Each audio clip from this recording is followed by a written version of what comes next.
Assalamualaikum warahmatullahi wabarakatuh. Bismillahirrahmanirrahim. Alhamdulillahirrahmanirrahim. Wassalatu wassalamu ala asyrafil anbiya'i wal mursalin Sayyidina Muhammad wa ala alihi wa sahbihi ajma'in. Subhanaka la ilma lana illa ma 'allamtana innaka antal 'alimul hakim. Wa la haula wa la quwwata illa billahil 'aliyyil 'azim. Muka surat apa? Ya? 13, 15 dan lagi apa bawah.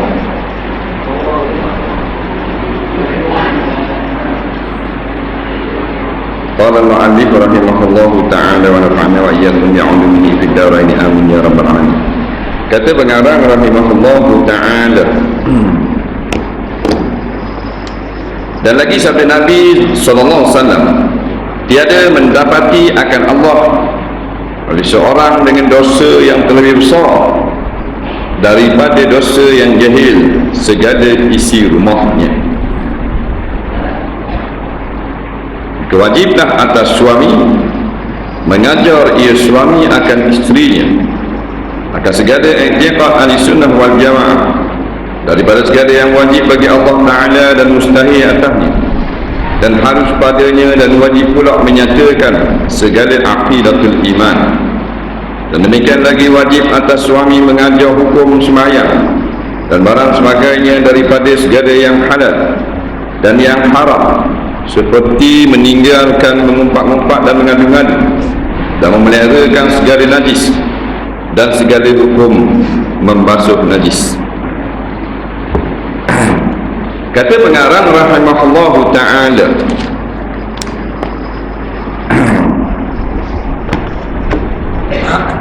dan lagi sabda Nabi SAW, tiada mendapati akan Allah oleh seorang dengan dosa yang terlebih besar daripada dosa yang jahil segala isi rumahnya.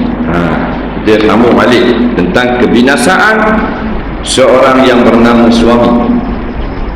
Bila dia nama suami tak kena buat, binasa di akhirat. Di antaranya hadis yang baru kita dengar tadi,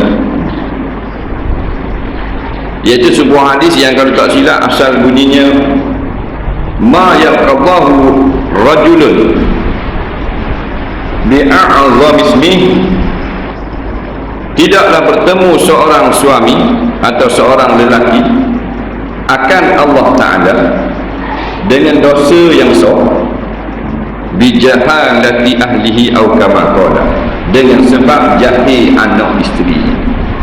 Maksudnya pada hari mahsyar nanti manusia dibangkitkan oleh Allah, masing-masing akan dibawa berhadap kepada Allah. Kerana kita datang daripada Allah. Inna lillah, kita datang daripada Allah. Wa inna ilaihi raji'un, dan kita akan dibawa balik kepada Allah, iaitu dihadapkan ke hadapan Allah, bertemu Allah.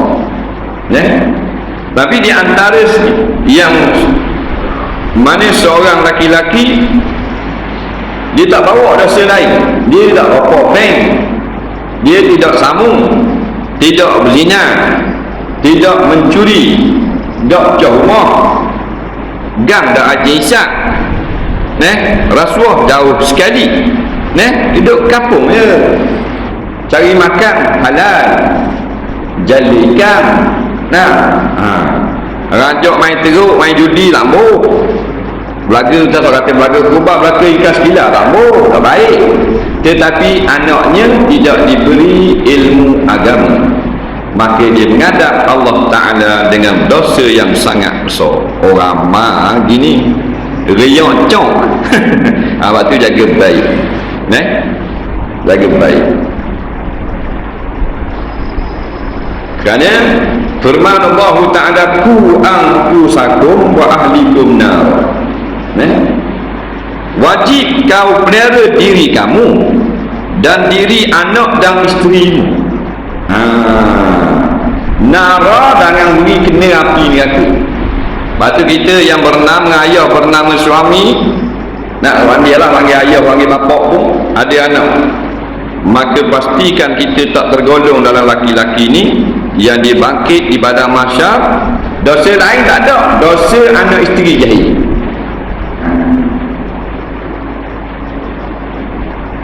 maka wajiblah atas suami mengajak ia suami akan isterinya akan segala i'tiqad ahli sunnah wal jamaah.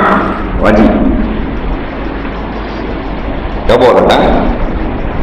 Bila kahwin wajib kena ajar. Tak kahwin wajib belajar saja.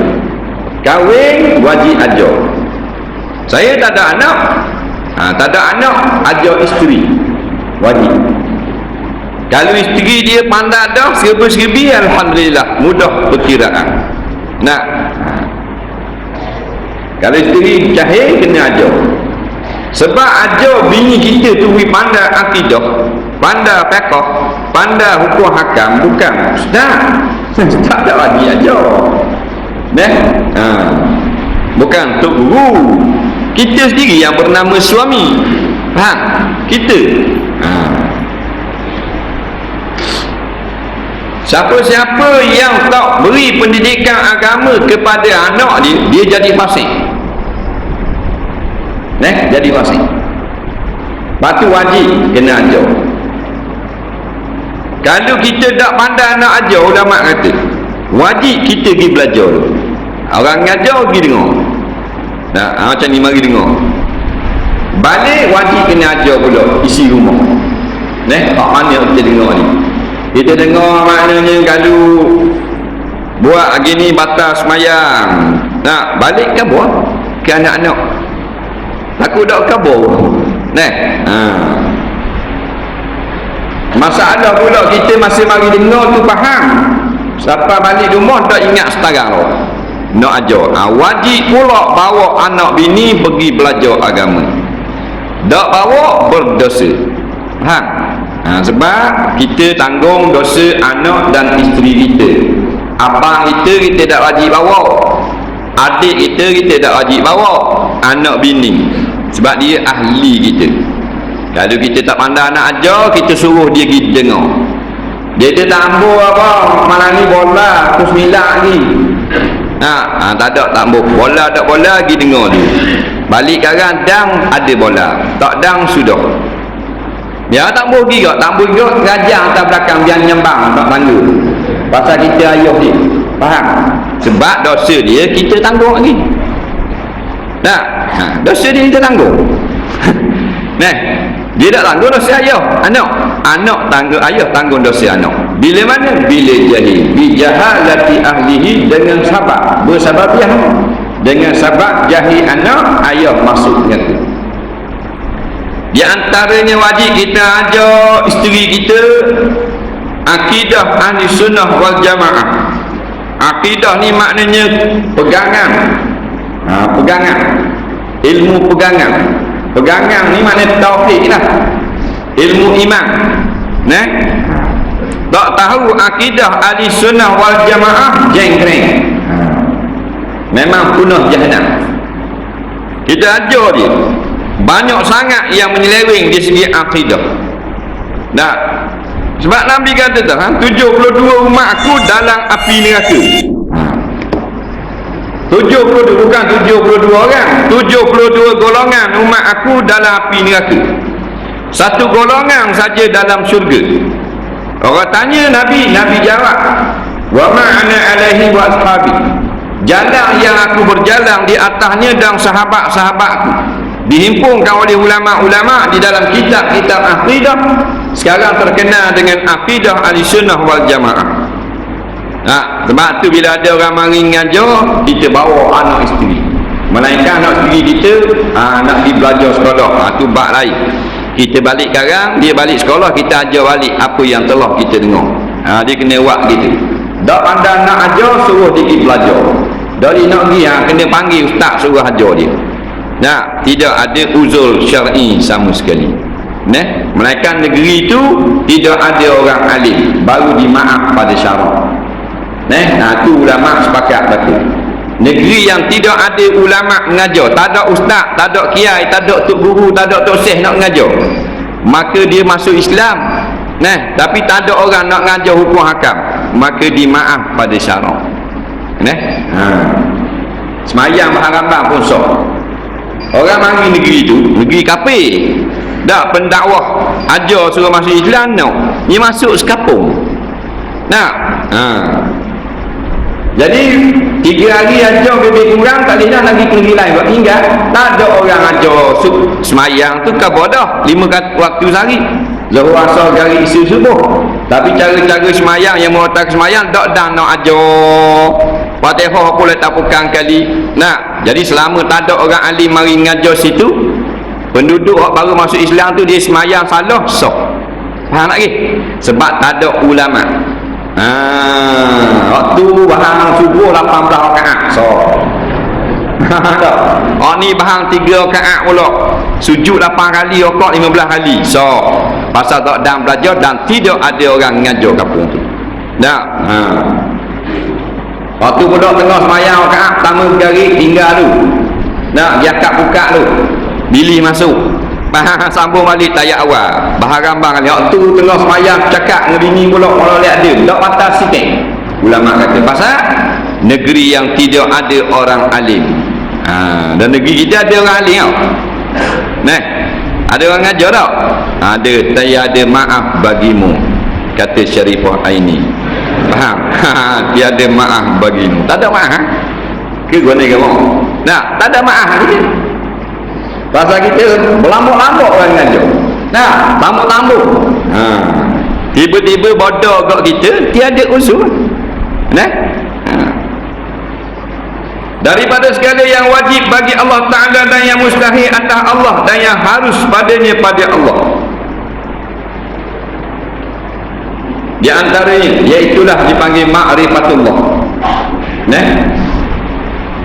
Kalau anak kita bangun tak bangun lagi, takkan pagi tu ada periksa SPM ataupun UPSR. Nah, pukul 6.30 kita tengok tak bangun lagi, hari ni periksa. Kita gerak. Gerak tau. Gerak. UPSR boh. Tapi hari ni maaf tak sekolah, gerak tau. Subuh tak gerak. Faham? Jadi mana besar Allah dengan sekolah? Situ besar kita. Mana besar Allah dengan sekolah? Besar sekolah. Jadi awaludin ma'rifatu sekolah. Faham? Dah kerana sekolah gerak, hari dah sekolah subuh tak gerak, subuh jumpa Allah Ta'ala, hari lain jumpa cikgu. Mana besar cikgu dengan Allah Ta'ala? Situ bila kita buat gitu, kita tidak amanah. Dia panggil pecah amanah. Sedangkan anak-anak adalah amanah. Siang je dah, ini dah sekolah biar tidur baca lah. Nah.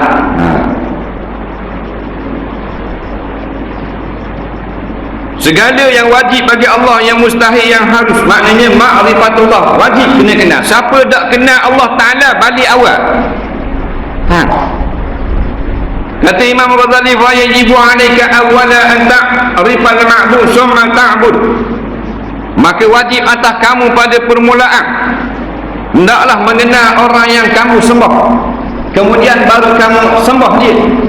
Fa kaifa an ta'budu man la ta'rifuhu, maka betapa pelik sungguh kamu beribadah kepada Tuhan yang kamu tidak kenal.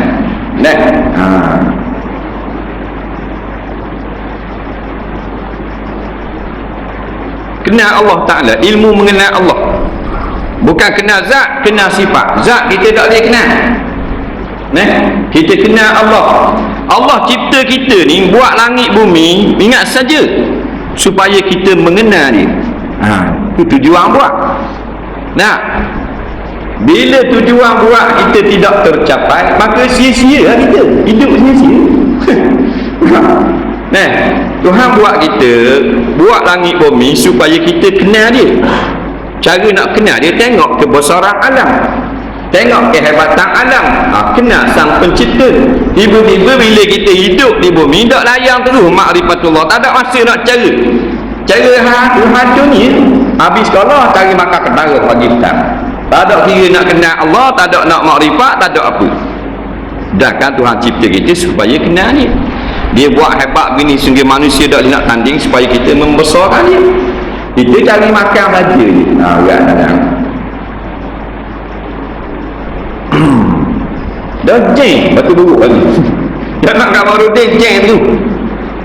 jeng roti atasnya atam berat tanam tu. Nah hari Jumaat gitu lah penyakit berakhir main kan. Dah buang musim buat di Kuala Berang, kalau Kuala Berang naik dah.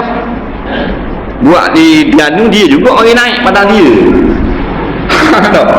Patut dah buang musim tu buat di Kuala Berang, kalau Kuala Berang naik, orang Terengganu tak payah naik. Faham? Mana buat mari buat tu di Terengganu, orang Kuala Berang tak payah naik ah. Turun juga. Nak naik juga. Tapi yang jadi jeng di jalan. Nak main, nak tengok orang main.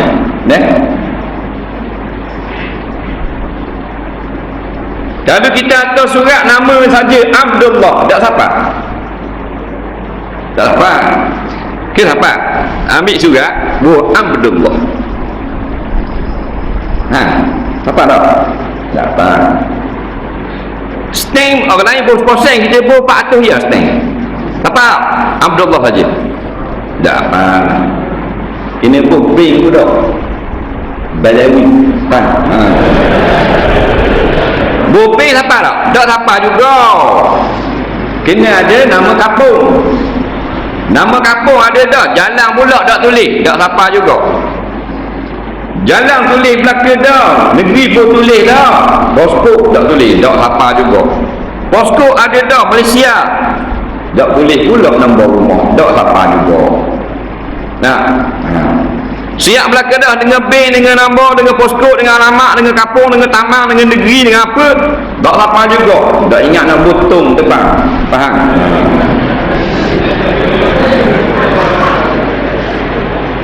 Gitulah. Maka kita dengan Allah Ta'ala biar kenal sungguh. Mana alamat Allah tu, sifat-sifat dia. Kita nak mengenal zat tak boleh. Diri Allah ni mukhalafatuhu lil hawadith. Laisa kamitslihi syai', tidak tidak sama dengan makhluk. Maka kita kenal Allah dengan sifat dia. Jadi yang panggil ilmu mengenal Allah termasuk ilmu fardhu ain. Bukan wajib apa sifat 20, tak apa. Tak pandai sebut apa wujud kita baqa mukhalafatu lil hawadith yang nafsi wajahnya kuda tidak sama pasangan sahabi. Tak apa, tak ada sebut. Nak faham. Kita faham, kita reti Allah yang berkuasa. Kita reti Allah yang hidup selama-lama tak akan mati. Kita faham Allah yang melihat segala-galanya. Tidak ada yang terlindung daripada penglihatan Allah. Tak tu dah. Walhasilnya maknanya kalau dulu dia mengajar anak-anak dia buka kitab. Lepas mayang kau dipupu anak-anak bini dia mari belaka. Lama rumah mengajar buka kitab. Anak dia nadah belaka. Dan ni mudahlah ada orang mengajar terserah. Ajak ya anak-anak pergi dengar. Tak ada kenderaan motosikal nak bawa anak tak muat belaka, bini besar pula. Dan motor buruk pula, tayar nak cabut. Dan mana? Cari benda lain, alternatif. Jadi kau mudah. Beli kaset, beli CD, mari dengar.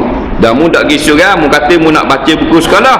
Ni ayah beli CD, mari belajar semayang. Okey, pukul 9.30 duduk depan TV belaka. Siapa yang tak mari 9.30 ni ayah terbang dengan golok. Ayah Allah nak asar dia. Asar panas, sering. Tak ada kira dah kali ni nak mandi darah. Dah ligur ayahku ni. Buat mata berani buat gitu. Dah apa dah memang ayahku memang kacing pi kuda ni. Dah ligur dah baru jadi. Ini pasang bini tak mau tengok. Ni ada orang dah ada kerja lipat kain. Buat undang-undang gitu. Kerih biar ada sama ping kerih sarah, lawi ayam. Biar ada sama. Baru anak-anak takut. Mari dengar belaka. Dengar. Kena buat gitu lah. Sebab kita Tuhan berdoa sekali. Bang kita mati anak kita jahil pula gitu. Kita dah ajar dia bahawasanya benda tu haram. Kita pun mati, dia buat, kita boleh dosa. Yang tak boleh dosa ni kita ajar dah, benda ni haram, kita mati dia buat, kita tak malu dosa. Kita dah ajar, dah latih dia semayang. Kita pun mati, maka tiap kali dia tinggal semayang, kita kena azab. Kita suruh dah dia semayang, depan kita dia semayang, belakang dia tak semayang, lepas daripada dosa. Kita pesan dah jangan tinggal semayang, bila kita mati dia tinggal semayang, kita tak kena azab dalam kubur. Tapi siapa yang tak beri agama pada anak dia, halal haram, maka bila dia mati, anak dia buat benda yang haram, dia akan dapat dosa. Faham tak?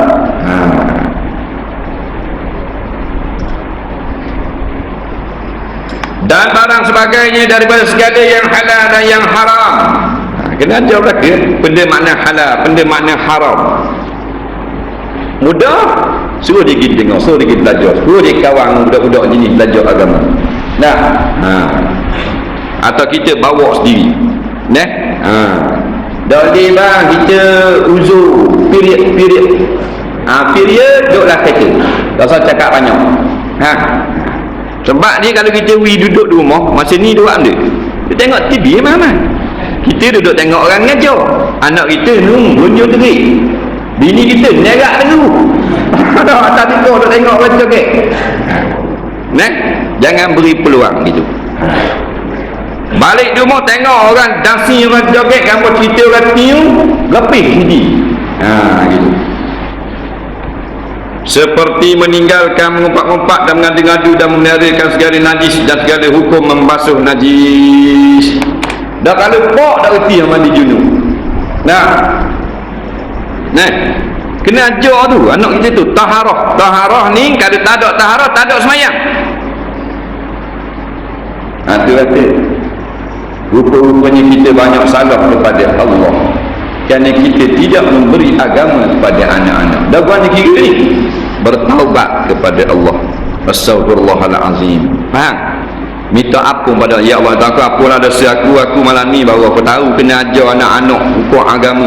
Kalau lepas tu aku dah ajar, minta ampun. Dah bukan kena bayar sen. Minta ampun.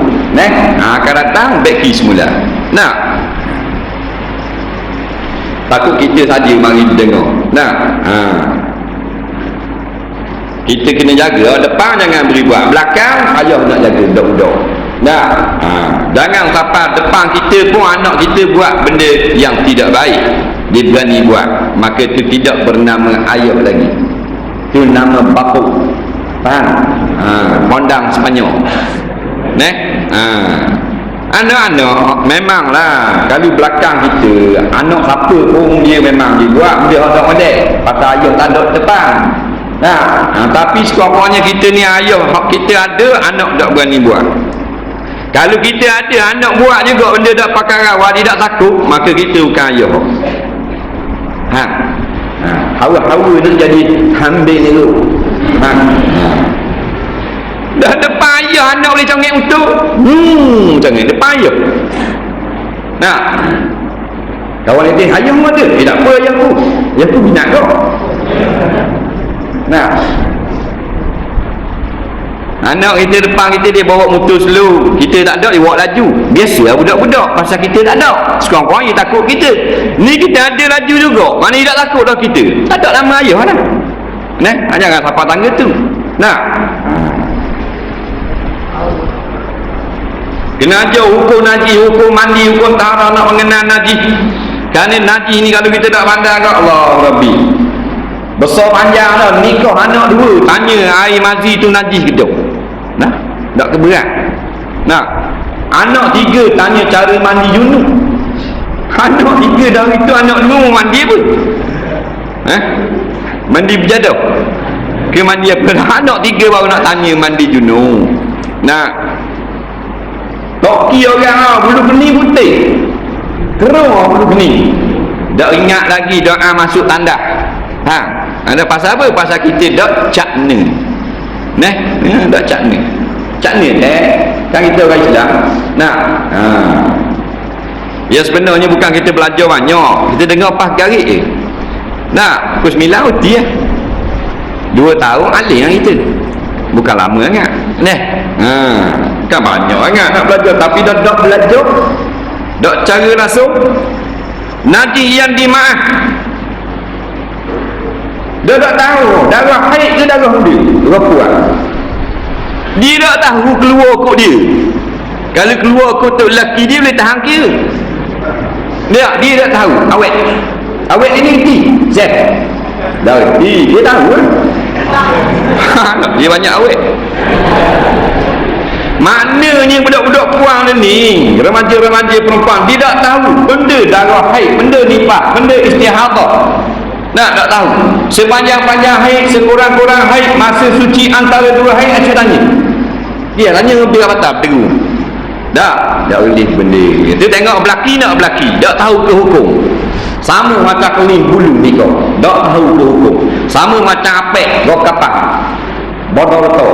Dah anak jadi anak dayuk. Dapok jahit, mak tunggal langgang, anak apaci tu mau ikut. Tak ada hukum, dah sungguh. Kalau kita tak nikah lain, kita duduk sorang diri. Ni dah ada tanggungan. Kita suami bodoh tu. Yang kita marah tutup tua ni yang ambil buat natu bodoh-bodoh gitu. Faham? Suruh belajar dulu. Mu nak jadi menatu aku dia belajar agama dulu. Kamu belajar agama pandang sikit-sikit. Mari yang nikah. Dia tak tahu benda. Datuk tua tu pendek. Suruh pendek tu tua. Tapi macam ekor nakak betul. Tak ikut hukum syarak. Ikut hukum syarak sikit. Bukan banyaknya. Bukan Islam ni larang jalan, larang main, larang sekan. Tak. Tapi siapa jahil dulu ni, tak tahu benda ni. Tanya najis, tak reti akidah, tak reti takah, tak reti halah-halah, tak reti benda. Reti reti makan ke darah ni. Tak benda beza muka kambing ni kot. Tak ada beza. I'm the same. Sama je. Tunggu. Jika apa ni nak suruh nampak. Kan nak marah. Kita tanya apa makna hukum syarak. Jangan tanya orang, dia tanya lembu langgung. Bumbu. Ada satu soalan. Nak tanya, lembu kata mau. Darah. Hukum syarak tu makna dia lembu. Darah. Tak boleh jawab. Tu tak? Dia tanya tuang lembu lah. Tuang lembu. Tanya je. Lembu awak dah boleh jawab. Nak tanya awak pula. Hukum syarak benda apa? Mana aku tahu. Mung duduklah kandang makan meh. Pasal tidak ada beza mung dengan lembu. Tak reti berlaku. Jadi kita terbitlah daripada martabat lembu kepada martabat manusia. Yang bila orang tanya, reti. Faham? Tak apa. Dan demikian lagi wajib atas suami itu bahawa belajar akan bicara haid dan nifas. Allah Rabbi. Siapa yang nak nikah, nak ada bini, dia wajib belajar 9 perkara atau 8 perkara yang keluar daripada kemaluan perempuan. Dia kena ikut. Faham? Hukum keluar ni darah, istihadah, najis. Faham tak? Air kecing, mazi, mani, putihan. Benda tu kena reti lah tu hukum. Jangan tengok orang bini, nak bini. Tak tahu benda. Sama macam ke orang kafir bodoh. Pasal apa? Kita kena ajar bini kita. Keluar darah bukan mesti haid. Ada kalanya haid, ada kala istihadah. Ni hukum syarak. Dah budak-budak puang ni tak tahu benda bodoh tu. Keluar darah pakai dak semayang. Padahal bukan haid. Kalau haid dak wajib semayang. Kalau istihadah kena semayang. Jadi reti beza tak istihadah dengan haid? Tak reti beza. Apa dia tak reti beza? Pasal dalam kitab dia tak ada. Dah kitab dia ngaji. Mangga. URTB media. Tu tak ada kebak tu. Jadi tak tahu ke hukum. Dah mak bodoh kau. Mak pesan gini ni, ingat tu. Kalau mari darah 7 hari dah, jangan semayang. Bersanang orang bodoh. Kerana haid bukan 7 hari. Haid ni kena cek sendiri. Ada orang puang 5 hari, ada orang puang 6 hari. Biasa 7, kadang-kadang 8, 12 hari mungkin juga. Ada orang perempuan 3 hari. Dah kalau makan mak 7 tak semayang. Dah kalau haid dia 5 hari, mana 2 hari dah dia wajib semayang, dia tak semayang. 10 waktu tinggal semayang. 1 waktu 6,000 tahun duduk dalam obeng api neraka. Dah. Dah pucarannya habis. Nyak ada kalau mu beranak tu dah 40 hari dah tak boleh semayang, tak boleh belaki.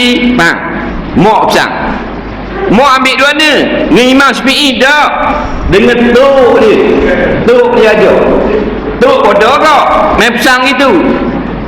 Nipah bukan 40 hari. Nipah ni buat masuk kapas dalam kemaluan kodos jari. Faham tak? Waktu pergi tengok tak ada dah darah. Bersih kena mandi walaupun 33 hari. Haid itu juga bukan mesti 7. Hari kelima tengok tak ada, orang masuk kapas dalam tak ada. Cucung air masuk dalam kapas tengok tak ada. Tunggu lohor hari tengok tak ada. Wajib semayang. Dah main 7 hari semua padang. Batu ada awet dia tu soalan. Dia dah puasa, dia dah puasa. Dia dah semayang 30 hari lebih, kat 40 hari je. Dia kata haid. Haid kepala otak mu 30 hari. Pasal mujahid. Nah, ni nak khabar tak tahu siapa-siapa. Kita pula kenal dia. Dia atau email. Faham? Maknanya ini maknanya mewakili budak-budak perempuan sekarang. Dan kalau istihadah keluar sebulan tak semayang. Sedangkan kalau istihadah tu sebulan, dia hanya meninggalkan semayang pada waktu adat dia berhaid. Sama-sama dia haid 7 hari. Tak tiba-tiba bulan ni yang mari mulai. Katakan, dia mari tak berhenti darah. Istihadah tu.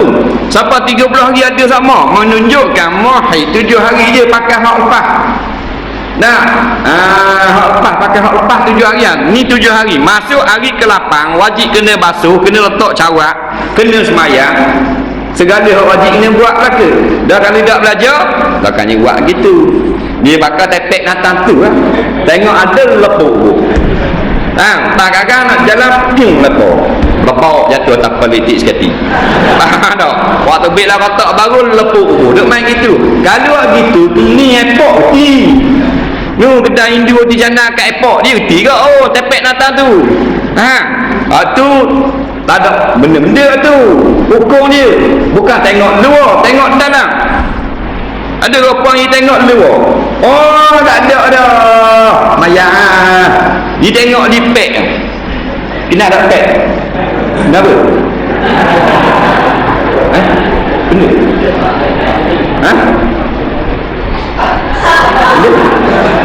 Tampon. Dia pantas pun begini. Padahal tak ada bini. Dia ambil berat sangat. Jadi tengok situ tak ada, dalam kemaluan ada sikit lagi. Dia tak cek dalam tu. Hukumnya dia semayang dalam haid, berdosa. Nah, batu Siti Aisyah pesan perempuan-perempuan nak tengok berhenti nipah, berhenti haid, faham tak? Wak masuk kapas.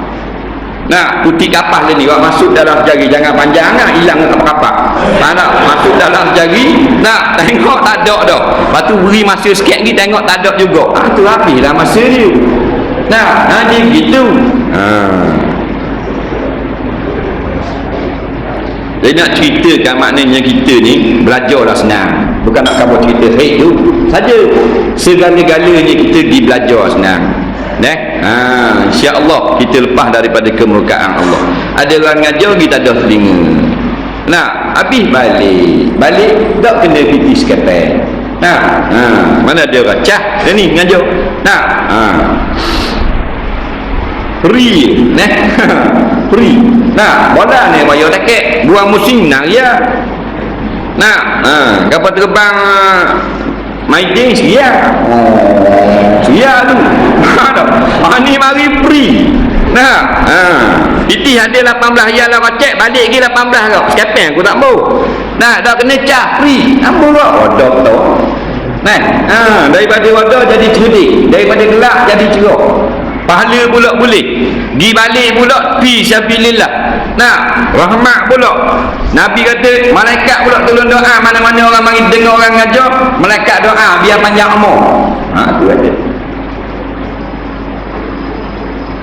Dan setengah daripada yang wajib atas suami mengajak isterinya bila putus darah haid dulu daripada waktu maghrib ketika tu. Wallahu a'lam. Kita tengok soalan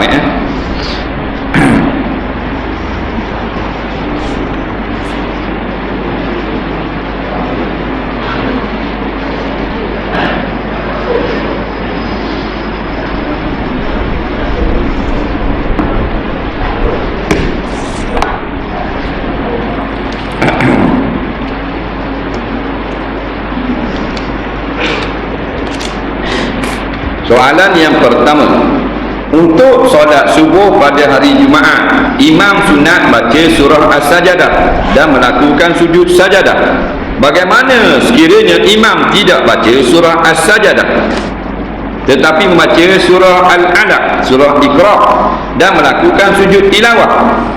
Apabila selesai membaca ayat yang mengharuskannya melakukan sujud tilawah, adakah perkara yang dilakukan oleh imam ini betul dan kita sebagai makmum harus mengikut imam ini sujud? Baik. Soalan yang pertama tentang sujud sajadah pada pagi Jumaat. Jawabnya, menurut pendapat yang muktamad dalam mazhab Syafi'i, tidak wajib bagi mana-mana imam membaca surah As-Sajadah pada pagi Jumaat. Hukum baca surah As-Sajadah adalah sunat sahaja. Nampak?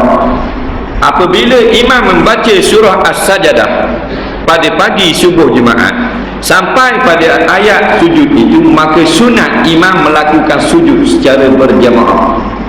Jika imam sengaja tidak sujud, hukumnya makruh, kata Imam Nawawi, tapi tak batal solat. Tetapi jika imam tidak membaca surah As-Sajadah dengan membaca surah yang lain, hukumnya adalah harus. Kerana bukan wajib baca surah As-Sajadah pada subuh Jumaat. Cuma afdal, kata satu kaul daripada mazhab Syafi'i juga, sangat-sangat dituntut. Jadi kalau kita baca surah lain, imam baca surah lain, sah, tak ada masalah. Tapi dalam masalah ini, imam dia baca surah Al-Alaq sampai hujung ayat tu, wasjud wa qtarib. Nah, dia pun sujud sajadah. Boleh ke tak? Jawabnya boleh. Cuma kita tak tahu ni pelik mana ni. Nah, baca surah Iqra ke dia sujud. Memang surah Iqra hujungnya sunat sujud. Cuma imam jarang sujud sebab dia ngujung dah. Bila kita naik daripada sujud baru boleh rokok. Orang sujud, wasjud wa qtarib, Allahu Akbar, sujud sajadah. Makmum yang tidak sujud batal berlaku sembahyang. Ingatlah, walaupun surah Al-Alaq, walaupun subuh Jumaat. Tapi kalau imam tak sujud, makmum tak payah sujud, ikut imam lah. Ju'ilal imamu liyutamma bih, dijadikan imam di hadapan supaya kita ikut, bukan kita lawan. Ikut dia sujud, kita sujud. Dah sujud sudah. Naik daripada sujud, habis dah ayat nak baca pasal dia ngujung.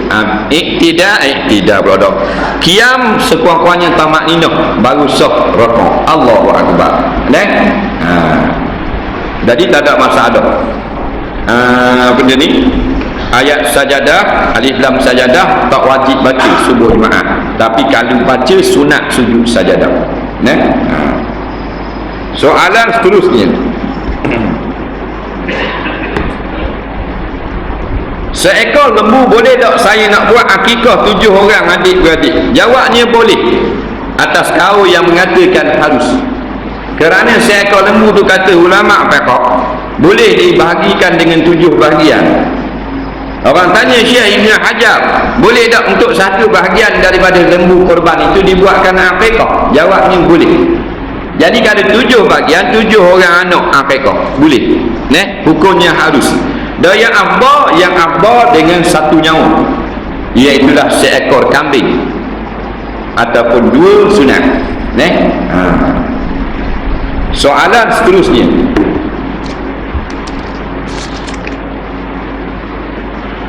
guana dok niat qada solat paling ringkas. Dia nak qada solat. Katakan dia tinggal subuh tadi, tak kejut, dia pun nak qada kat gini, lepas isi kat gini. Takbir Allah sahaja aku semayang fardu subuh qada. Kata gitu. Cukup kan? Rakaat dah cukup apa? Kita nak qada semayang zuhur kat gini, lepas isyak lagi. Allah sahaja aku semayang fardu zuhur qada. Senang. Sahaja aku semayang fardu zuhur qada, sebut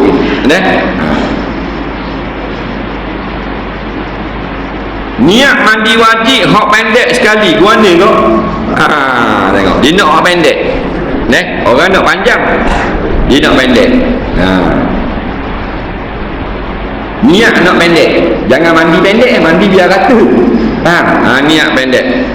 Sahaja aku mandi yang wajib. Ada. Nampak? Sahaja aku mandi yang wajib. Boleh tak? Saya budak baru belajar ni. Ingat soalan tadi. Tak ada masalah. Baru belajar belaka ni. Soalan seterusnya.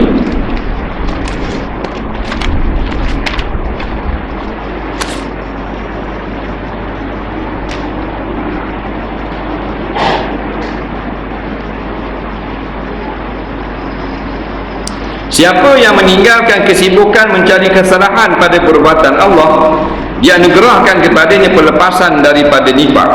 Apakah maksud kata-kata di atas dan apakah pengertian nifak? Mohon penjelasan.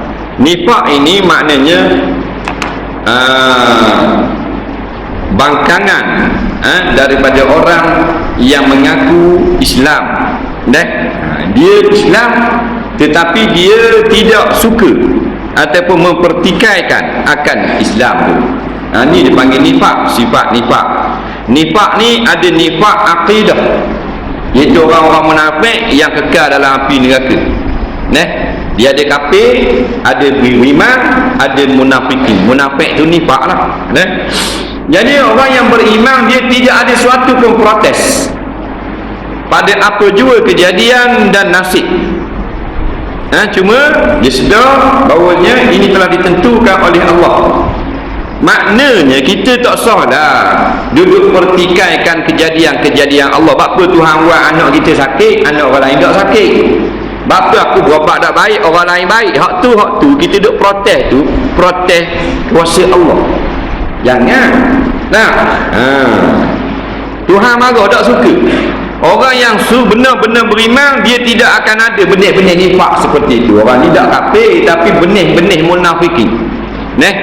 Jangan duk persoal bapa Tuhan haram, bapa Tuhan tak kata halal, bapa tak boleh, bapa gini, bapa gitu. Jangan kita kuari. Kita ni hamba Allah. Tuhan buat apa saja kita terima lah. Lepas tu Nabi ajar, walaupun masuk selumbar, kita jawab inna lillah wa inna ilaihi raji'un. Kita ni milik Allah, kau pandai apa Allah nak buat ke kita pun. Wa inna ilaihi raji'un, dan kita akan balik bertemu dengan dia pula lagi. Tuhan akan soal kita pula. Kita akan balik bertemu dengan Perdana Menteri. Kita akan mati jumpa dengan MT. Jumpa Allah Ta'ala. Jadi kalau kita duduk komplain Allah dah nak pergi jumpa Allah, berat nandang lah kita. Bapa aku tak senang pergi Tuhan buat, bapa Tuhan buat orang lain dia senang. Benih-benih munafikin. Jangan solayang gitu. Kerana Allah Ta'ala dikabur dah. Suruh kita berusaha, tapi ingat usaha kita tidak pasti berjaya. Kalau Nabi kata man jadda wajada fi sabilil adah, pada jalan adab saja, bukan hakikat. Siapa yang berusaha pasti berjaya. Pasti itu maknanya pada adab. Sebenarnya kejayaan di sisi Allah Ta'ala. Ingat baik-baik. Lepas tu jangan pertikai apa yang Tuhan buat. Apa orang lain dia senang, aku tak senang. Nanti dia pertikai, marah dah. Orang ni orang yang akhirnya dia menolak takdir. Bila menolak takdir, jadilah kafir. Na'udzubillah. Mula-mula mari benih nifak tu, banyak pertikai Allah Ta'ala. Utuh kasih dia main orang lain pula Syekh. Syekh pun kata kenapa Allah Ta'ala buat begini padaku. Marah ke Tuhan. Ada jenis gitu. Kasih je. Baru 3 hari kenalan dah putus. Kasih dia main dia kekil tu. Dia pun kata kenapa kenapa banyak tulis dalam mesej ni kenapa tak betul mau Tuhan. Jadi bodoh dulu. Tu dia antaranya benih-benih nifak. Kalau Tuhan nak pisahkan kami, kenapa Tuhan pertemukan kami? Buat itu sembah lah icok muka. Mu siapa mu nak pertikaikan Allah Ta'ala ni takbir sekalian Adam, nak melayang mu seka. dengan sebab mu putus dengan awek mu 3 malam jumpa mu siapa nak petikai pentadbiran Allah atas muka bumi ni mu siapa raja tak boleh petikai Allah Ta'ala dan mu siapa cak ayam ni Fir'aun tak boleh pertikai. Oleh kerana Fir'aun mempertikaikan Allah Ta'ala lah. Allah Ta'ala lepor dalam api neraka. Raja yang paling besar. Dan kita ayam berok kapur perah nak marah Tuhan. Kalau nikah dah boleh cerai. Betul tak? Dah mu baru kenal 3 hari nak marah Tuhan dah nikah cerai. Ada tak? Nikah cerai ada. Bukan nikah 3 tahun. Tua dah. Tonyuk dah. Cerai dia tu. Laki yang mau 80 balas dengan bini. Bini 65 cerai dia tu. Pasal apa? Pasal semua tu bawa takbir Allah Ta'ala. Ikut pandai dia. Dia nak buat kena-kena. Jangan salah kau. Dia suruh kita usaha kebaikan sudah. Kalau jahat jangan usaha. Tapi Allah Ta'ala tentu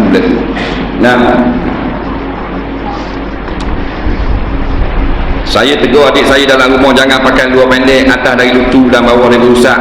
Pakailah luar panjang. Lalu saya dimarahi ayah saya, katanya buat dosa kau subuh pagi tadi tak bangun. Ayah dia kata. Dan terjadi satu terjadi yang tidak diingini, pertengkaran mulut antara saya dan ayah. Akhirnya sekali ayah kata buat rumah lain. Nampak serabut saya pun mengalah. Persoalannya, adakah salah cara saya menegur adik saya? Dan aurat antara adik-adik hak mana? Ini pula aurat antara saudara dan ipar. Baik, saudara aurat antara kita dengan adik-adik kita sama-sama laki-laki, ma baina surrah war rukbah, antara pusat dengan lutut. Walaupun abang kita, adik kita, kakak kita, laki puang tak ada kira. Yang boleh tengok atas pada lutut kita, peha, punggung dan bawah pada pusat isteri kita seorang. Ingat tu, isteri kita seorang ataupun doktor. Doktor boleh doktor nak berubat. Faham? Adik-beradik tak boleh pakai. Lepas tu dia kata tak boleh pakai lah pendek. Kan lah panjang, tak boleh pakai lah pendek lah umur sama dia haram. Ayah pula saya capur damu tadi tak semayang subuh. Tak semayang subuh tu dosa yang lain. Mencegah kemungkaran satu perkara yang lain. Kalau main orang tu nanti tak ada dosa baru boleh mencegah kemungkaran, punah jahanam alam ni. Batu kalau orang yang mencegah kemungkaran tak usah tanya. Sebab orang buat dosa pun dia wajib juga mencegah kemungkaran.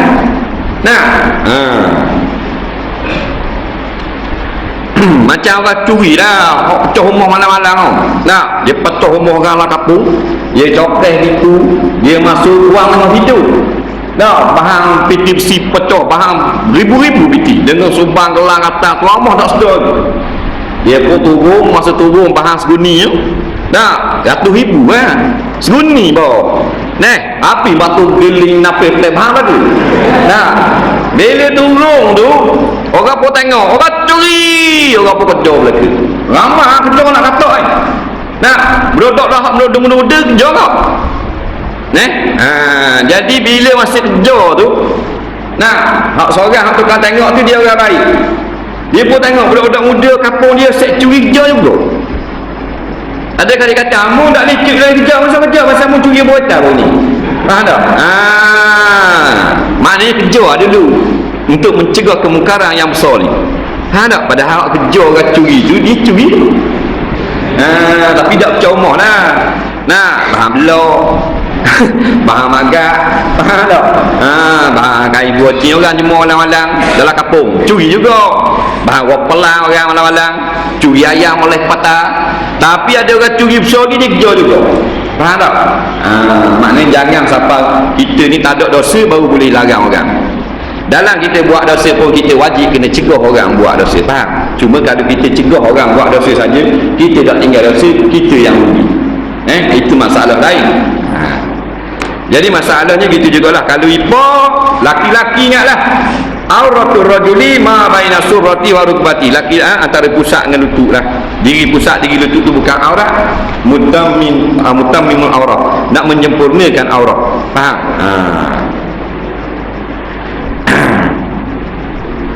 Ingat tak boleh pakai juga. Ayah kata lagu mana pun hukumnya tak boleh. Yang boleh tengok peha punggung kita hanyalah isteri kita. Faham? Jadi lain pada isteri antara pusat dengan lutut. Biar comel sikit. Pasal banyak dia ni main Allah pendek je lah mari dia tidak apa sama lelaki. Aduh tak apa. Ngaji tu tak apa, main tak apa omong. Tak boleh sama lelaki pun. Soalan seterusnya, apakah maksud berkat? Rezeki dikatakan berkat, macam mana kita nak tahu bagaimana pula maksud berkat umur manusia? Berkat ni barakah. Berkat tu bahasa Melayu dah. Asal barakah. Barakah. Barakah ni kata ulama ziyadatul khair. Bertambah kebajikan. Macam mana kita nak tahu harta kita barakah atau berkat kata Melayu ni? Kita boleh tahu iaitu dengan kita kerja selama ni dengan kita duduk kedai ni, kita duduk berniaga boleh fitih ni, kita duduk kerja dengan orang ni, kita jadi kau buat baik tak le ni, kau banyak tak pergi surat, kau banyak tak bersedekah, kau banyak le ni, barakah. Situ beza. Kita pun muhasabah balik, kira-kira sejak aku ada 3 hotel kedai ni, sejak aku naik pakat le ni, kau kurang di surat ke kau banyak, kau kurang le ni, tak ada barakah. Lagi mana barakah, mana ziyadatul khair, bertambah kebajikan dengan sebab duit yang kita dapat, bertambah kebajikan dengan sebab pakat kita naik, bertambah buat kebajikan dengan sebab harta kita banyak. Tu tanda dia. Orang Melayu bodoh ni dia berkat kan ni, berkat ni mana laku kan, nega laku berkat tu. Padahal tuan tangguh surga tak kena. Orang buat namak kali dia tak jadi surga, dia pergi surga, bangun dia keke, dia ingat surga, dia tak punya surga. Tu bukan berkat tu, waktu soi. Nega laku, pakat naik sama, projek boleh sama, tapi tak kena tangga surga, tangga masjid. Dari nak buat kebajikan, bukan berkat. Melayu panggil majar, Cina panggil soi. Seumur saya bekerja, saya tak simpan pun duit dan jarang beri pada mak saya, apatah lagi nak simpan duit di bank. Dalam cetong saya tak sampai RM10. Apakah rezeki saya tak berkat? Batu tak apa tadi, dia kait berkat ni mu boleh buat ibadat tak, mu boleh buat kebajikan tak, mu sampai dekat tak dengan agama, kau dekat kau berkat tu. Dengan mu naik pakat ni sampai jauh dah daripada agama, tak berkat tu. Dia gitu. Mu duduk jual kedai ni, 2 kedai nega laku sangat ni, boleh kisah lagi ni, dah lagi dah ni sibuk, tak berkat tu. Jadi berkat bukan atas piti banyak sikit. Dengan harta itu, dulu kita naik motosikal dapat mus kan, dan ni bakal Faisiri ni dari dadang. Maknanya BMW mu soi tak berkat. Tak berkat motosikal buruk mu dulu, pak mana mu tahu habis. Dia gitu. Hak mana boleh bawa kita pada kebajikan, hak tu berkat. Jak kaya miskin.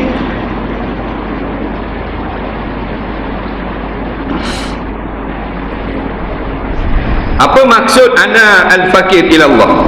Ana al-fakir ila Allah, bonus. Apa maksud ana? Ana saya. Arab panggil ana. Awak anta. Bukan ente pi Romli. Bi Romli tu.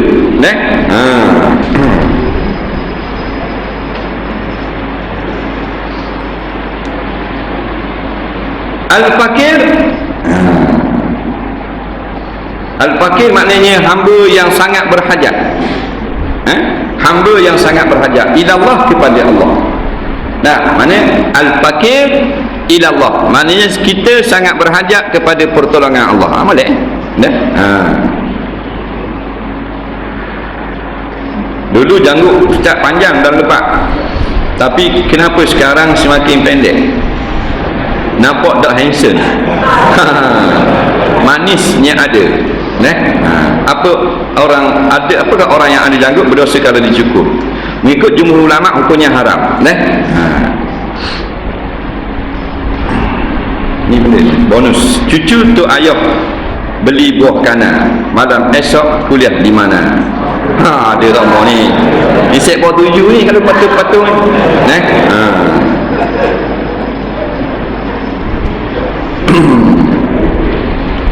Nak jawab gua ni. Bersama JKK ke rantau panjang, malam esok di Pulau Musa.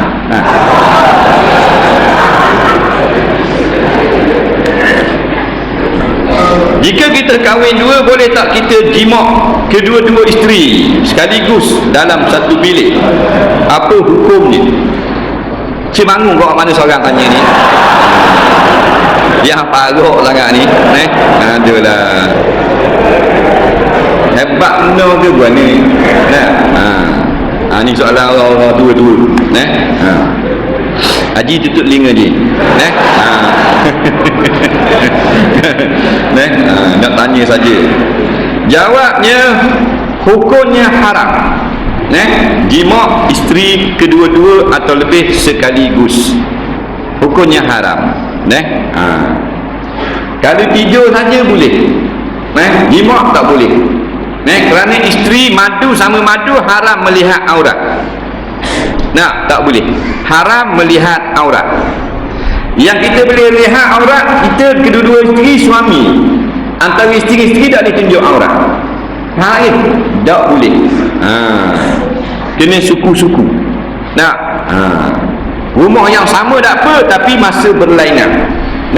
Tak boleh buat sekaligus gitu. Kacau wadah lah ke tu.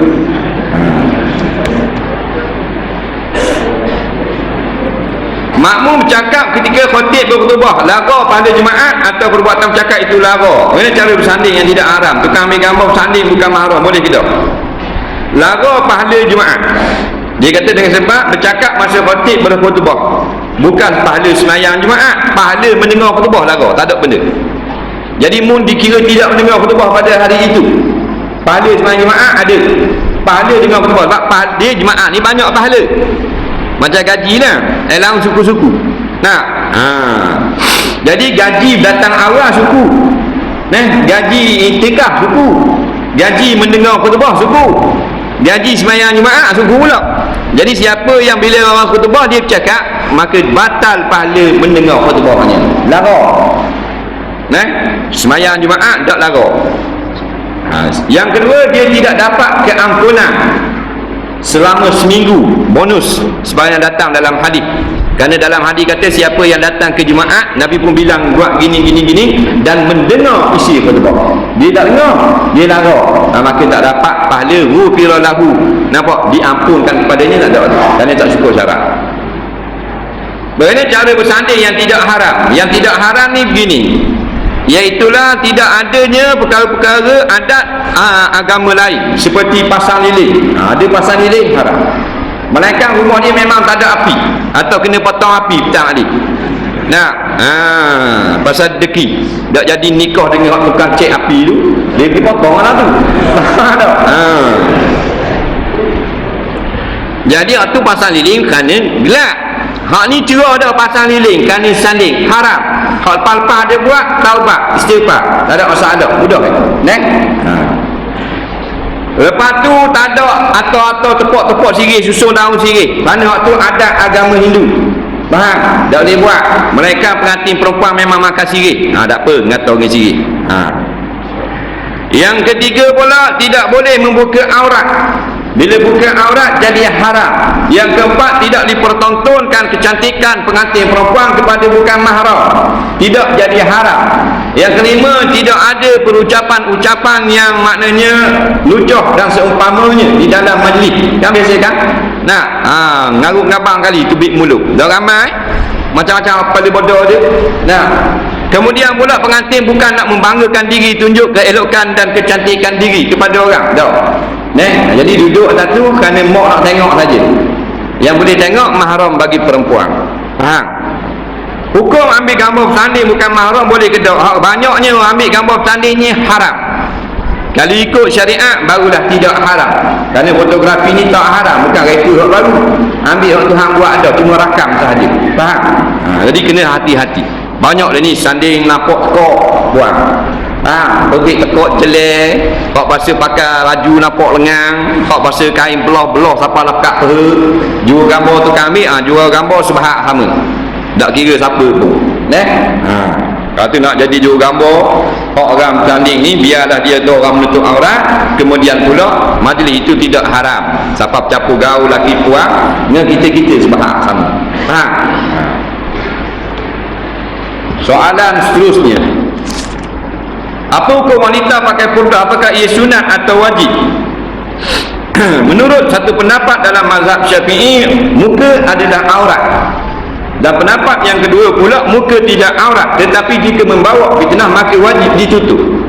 Oleh itu memakai purdah adalah menepati satu pendapat yang mengatakan muka itu adalah aurat. Jadi sekurang-kurangnya muka itu tidak aurat. Jadi orang puan hanya boleh dibukakan tangan dan muka sahaja. Tetapi jika membawa kepada fitnah, hendaklah ditundukkan mukanya. Faham? Itu kaedah dia. Jadi orang pakai purdah ni kita tak boleh cela. Faham lagi? Kerana mereka tepat sebagaimana kehendak jumhur ulama. Nah, yang hendak pada zaman sekarang ditutup wajah perempuan. Faham? Jadi kita ni hak buka muka ni tak apalah, ada kau dhaif dia panggil. Boleh buka lagi muka dan pergelangan tangan. Lebih pada tu yang kita miskin, dengan nampak betis, dengan nampak bumbung, dengan nampak dada, hak ni tak ada mazhab tu hak ni. Nah, ayah ping hak tu. Hak tu tekan hak tu dulu. Tak usah duk bimbang hak purdah. Jaga anak bini tu jangan ada hak jenis jelek lagu tu. Orang puan boleh pakai seluar tapi dia kena pakai baju dia labuh sampai ke punggung. Faham? Dan seluar dia tak boleh ketat. Dia kaedah dia gitu. Pasal ada orang ajar dia tahu orang puan haram pakai seluar tak betul. Dia tu wajib pakai jubah, ambil dua ni kau buat. Dah kalau pakai jubah tak haram. Dah kalau jubah tu ketat, kain stretch, kain macam baju aerobik jubah. Tak nampak habis bengi-bengi. Nampak habis piston, tangan piston, ubik habis. Dah, jeng juga walaupun pakai jubah. Jadi walaupun dia pakai seluar tu jing atau jing apron, tapi longgar. Hukumnya harus dengan syarat baju tak masuk dalam. Masuk dalam nampak punggung. Jadi baju awak jatuh bawah pada punggung. Ingat tu. Jika seorang wanita pakai purdah sejak kecil, kemudian bila kahwin suami melarang ni memakai dia khalayak ramai, bolehkah isteri minta cerai daripada suaminya? Jawabnya boleh. Kerana masalah ni pernah ditanya kepada seorang mufti, kita lupa nama dia dalam satu kitab fatwa. Jadi hak perempuan itu, maka bila kita berkahwin dengan seorang perempuan, hak-hak dia yang tidak bercanggah dengan syarak wajib kita hormat. Lagi. Sebab tu dalam bab nafkah, kalau kita kahwin dengan anak raja, anak raja ni tak pernah buat kerja sendiri. Puteri ni, bukan puteri UMNO, puteri raja. Ada puteri betul lah. Tu bahasa tu ni puteri kaya semua. Yang daripada kecil semua orang gaji belaka. Kepit kuku dia orang gaji, sikat rambut dia orang gaji. Memang anak maharaja. Katakanlah kita pergi masuk Minang, kereta itu terima, kita kenang kita. Faham tak? Nasib baik saya bukan mu aku. Faham tak? Jadi kata ulama fiqh, nafkah wajib kita kena sedia nafkah anak raja. Bukan nafkah budak-budak perempuan kampung. Kalau perempuan kampung pakai baju ini murah 400 meter, anak raja pakai 400 meter. Kita kena beli 400 meter baru lepas nafkah. Dia terberat itu, kenapa suruh menikah dengan anak raja? Bukan mu lah, aku lah berat. Macam gitu. Faham lagi? Maknanya kena raih hak-hak dia yang tidak bercanggah dengan syarak. Jadi kalau dia hak bercanggah, dia dah cek pakai luar pendek emak, kita gilarang, itu lain. Adakah berbeza makna muhrim dan mahram? Kata setengah ulama lughah berbeza. Muhrim ni man ahrama bil haji awil umrah. Mereka yang niat mengerjakan umrah atau haji, dia panggil muhrim. Perempuan muhrimah. Mahram man haruma nikahu. Mereka yang kita haram nikah dengan dia, mahram. Tiga soalan. Orang puan haram melunakkan suara kerana khawatir akan menimbulkan fitnah. Apakah maksud fitnah di sini dan boleh tak rakyat contohnya sekali? Boleh ke tidak nyanyi dalam surau? Macam mana pula kalau memainkan lagu di dalam surau? Apakah hukum orang yang kurang reda dengan rezeki yang kadang-kadang banyak dan kadang-kadang sikit dan kebanyakan terjadi bila dapat sedikit? Jawabnya kurang iman. Pasal kurang reda. Kalau tidak reda, tidak beriman. Kurang reda, kurang beriman. Sebab tu kita latih semua. Ingat, kita ni tak boleh lari daripada qada dan qadar Allah. Kaya miskin ketentuan daripada Allah. Tapi kita tak boleh duduk diam, berusaha. Kekang bila kita susah miskin, kita berusaha supaya kaya. Bukan lawan takdir, tetapi mengikut takdir Allah Ta'ala. Tetapi bila usaha dah Tuhan tak beri lagi, kita reda kerana kita duduk dalam dunia. Apa arti dunia? Adalah tempat, bukan tempat balasan. Tak, tempat yang serba kekurangan. Tidak ada pun orang Islam yang miskin di akhirat nanti. Itu kita yakin. Saya perhatikan bila selesai solat, ustaz pindah-pindah daripada tempat asal. untuk solat sunat yang baru, apakah maksudnya? Dia tengok kita semayang, pada semayang situ, semayang sini, baru sunat. Jawabnya, sunat kita banyakkan tempat semayang. Kalau kita semayang dah sini, lepas tu nak semayang sekali lagi semayang lain, sunat boleh ni sikit. Dia tak kira belakang depan, sedikit-sedikit beranjak tak apa dah, tak mesti sampai gostang jauh. Kerana Nabi sebut dalam hadis, setiap tempat yang kita semayang dan sujud itu akan menjadi saksi di hadapan Allah kita pernah sujud di situ. Jadi kalau semayang sepak sula, satu tempat lah. Jadi banyakkan tempat. Begitu juga kita banyak pergi surau ni semayang dah, masjid ni kita semayang dah, semua jadi saksi dah. Itu bagus. Jadi kita semayang dah kat tiang tu, kat yang kedua tu jadi saksi kita dah. Semayang kat limpah ni pula jadi saksi atas. Jadi banyak saksi atas kita sujud kepada Allah. Faham? Tapi tak, kalau tak nak lari, tak payah lah. Dia tak mesti jauh. Ada orang faham dia kata kena jauh, kostan juga. Ni tak kelepang boleh dibati. Faham tak? Ni datang darah seminggu, lepas tu suci seminggu, dan datang semula 3 hari, suci pula 3 hari, lepas tu mari 5 hari. Hari yang keluar tu kira darah haid ke? Awet tanya. Keluar darah seminggu, lepas tu suci seminggu 14 hari, datang pula 3 hari, 14 campur 3, 17 hari. Suci pula 3 hari, lepas tu 17, 3, 20 hari, mari pula 5 hari, 25 hari. Ni bukan haid dah ni. Ini darah istihadah, darah penyakit. Dia gini, paling lama haid ialah 15 hari 15 malam. Jadi kalau keluar 14 hari, kalau keluar 10 hari, katakan 10 hari keluar, atau seminggu lah, seminggu. Lepas pada seminggu tu keluar lagi, selama mana? Selama 6 hari. 7 campur 6, 13. Maka yang 6 hari itu adalah haid. Sebab lepas minggu sama-sama dia dah keluar lagi. Lepas tu dia berhenti 13 berhenti, maka haid semua. Nampak ni? Dia yang gini, yang keluar tu berhenti keluar tak sampai pada 15. Contoh, keluar seminggu darah, cuti sehari, keluar sehari, cuti sehari, keluar sehari, semua haid. Pasal campur semua keluar dengan tak keluar, tak sampai lagi 15 hari.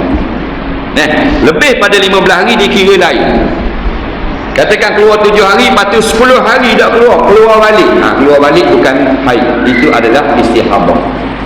Jadi hak ni perempuan ni istihadah lah ni. Keluar seminggu, lepas tu seminggu tak keluar, lepas tu keluar balik 3 hari. Keluar balik 3 hari, nampak hukumnya istihadah. Pasal jarak dia tu daripada haid telah melangkau 15 hari. Benda ni kalau kita cover 2-3 kes, dia jadi tak faham. Melainkan kita belanja betul-betul.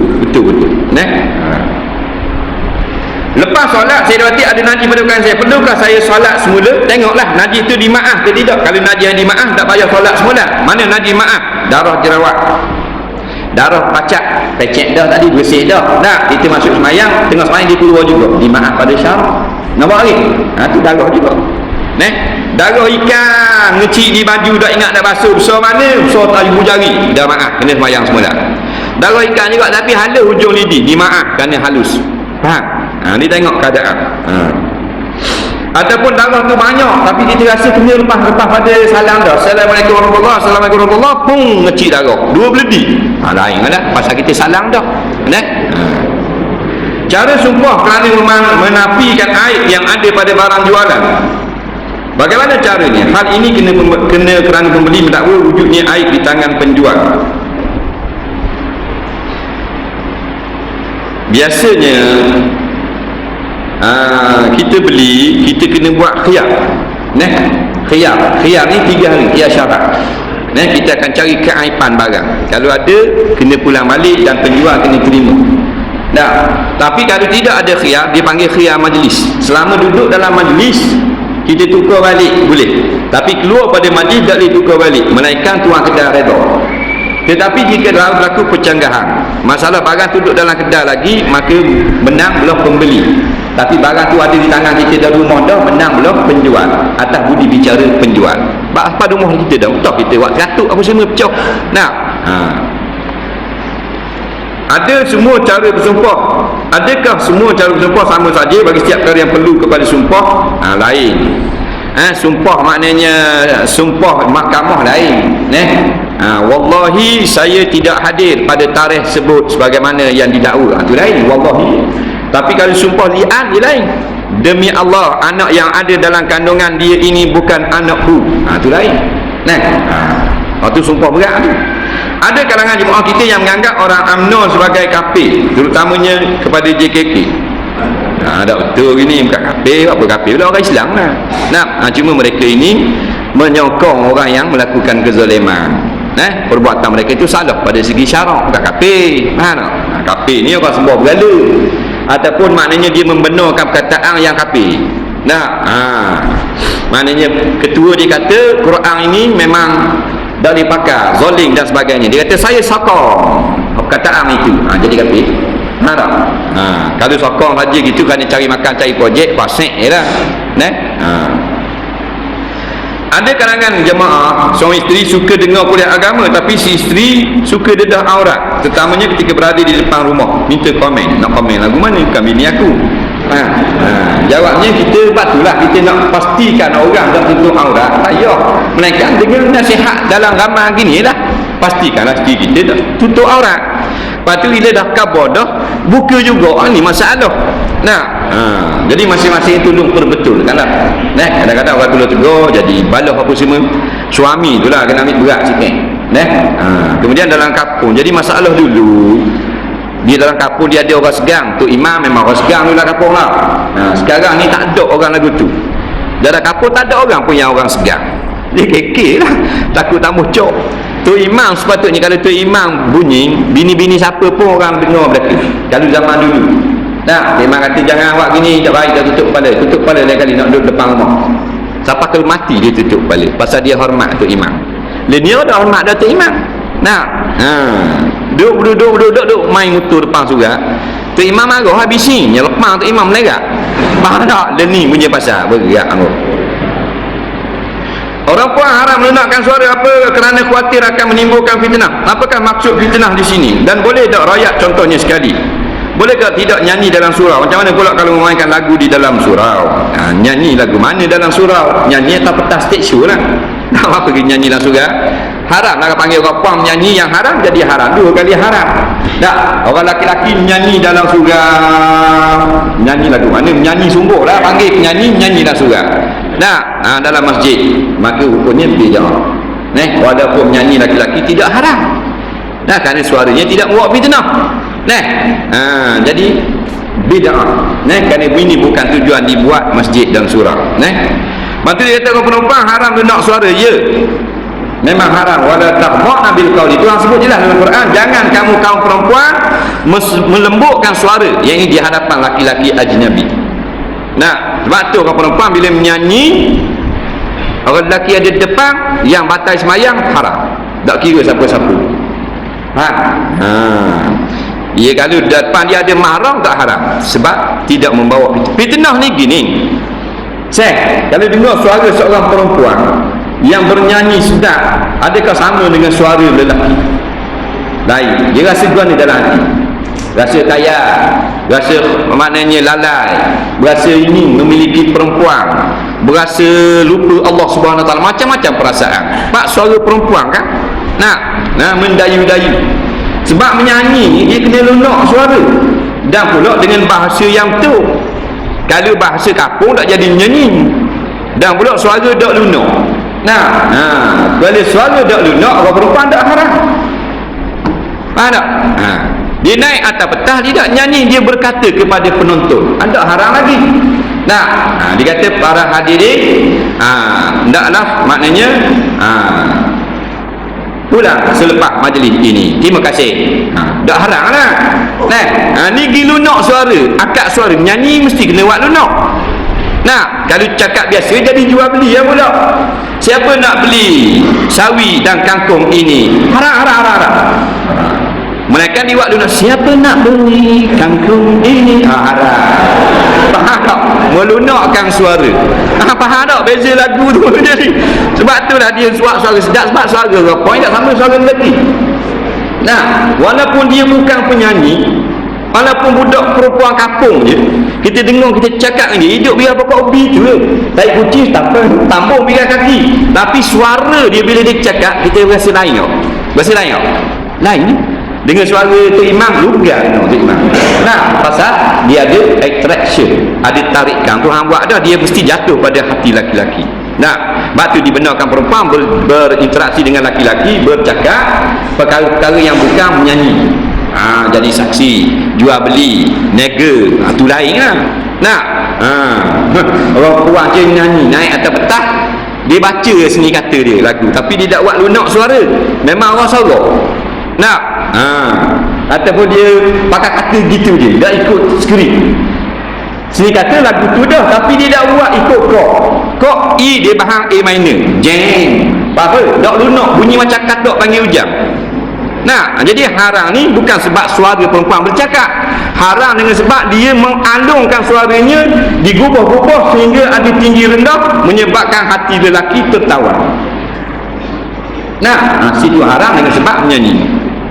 Nampaklah sebab fitnah tu. Macam gini dia kata, dia perempuan dia tu dia mari kat kita, dia kata saya je tengok nu awal mak tanu. Fitnah kalau dengar gitu. Tak dengar, tapi kalau dia buat lunak sikit, lihat awan di sana. Jadi haram. Situ jadi kita situ fitnah. Understand? Tak apa tu, insya-Allah kita bertemu lagi lain kali. Kita ada program kat lain pula. Bismillahirrahmanirrahim. Alhamdulillahirabbil alamin wassalatu wassalamu ala sayyidina Muhammadin wa ala alihi washabihi ajma'in. Allahumma anfa'na bima 'allamtana wa 'allimna bima yanfa'una. Rabbana zidna 'ilma. Rabbana atina fid dunya hasanah fil akhirati hasanah wa qina adzabannar. Wa sallallahu sayyidina Muhammadin wa ala alihi washabihi wasallam.